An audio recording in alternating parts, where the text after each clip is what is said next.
यानी कि हमारे पास अगर कोई A N summation A N positive term series है, पॉजिटिव टर्म सीरीज से मतलब क्या है कि आपकी सीरीज के अंदर जो सीक्वेंस है, ये जो होता है ये क्या होता है सीक्वेंस, फिर उस सीक्वेंस के टर्म का सम करके सीरीज बनाई जाती है। ये जो सीक्वेंस के टर्म्स A1 A2 A3 ये सब होंगे, ये क्या होने चाहिए, पॉजिटिव होने चाहिए, तब उस सीरीज को बोला जाता है पॉजिटिव टर्म सीरीज।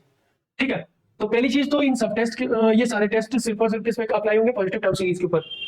फिर पी सीरीज टेस्ट क्या था, हमारे पास एक सीरीज रहती थी n to the power p की फॉर्म में, तो ये कन्वर्जेंट होती थी जब p आपके पास क्या रहता था, p is less than 1, p is greater than 1 के लिए स्ट्रिक्टली।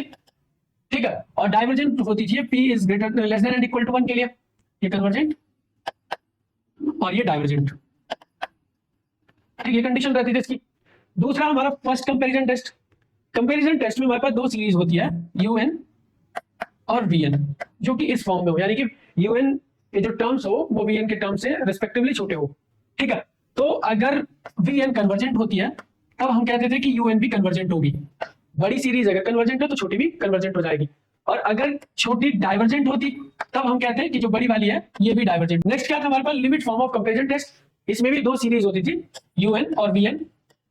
हमको क्या करना था, limit n tends to infinity un upon vn find करना था, और जो भी लिमिट अगर एग्जिस्ट कर रही है un अपॉन vn की, वो क्या होनी चाहिए थी, नॉन जीरो। ठीक है, जीरो नहीं आनी चाहिए थी। जीरो के अलावा अगर कोई भी वैल्यू आती, कोई भी रियल नंबर, तो un और vn जो है आपकी सीरीज, ये कन्वर्ट और डाइवर्ज करती थी एक साथ। मतलब अगर एक कन्वर्जेंट हो तो दूसरी भी कन्वर्जेंट होगी, एक डाइवर्जेंट हो तो दूसरी भी डाइवर्जेंट होगी। ठीक है, ये रहता था limit form comparison test. Next हमारे पास डी-एल्बर्ट रेशियो टेस्ट। मतलब ये है कि अगर कोई पॉजिटिव टर्म सीरीज un है तो आपने करना क्या था, un प्लस 1 अपॉन un को limit n tends to infinity पे वैल्यू निकाल देनी थी, और ये l आता। ठीक है, लिमिट।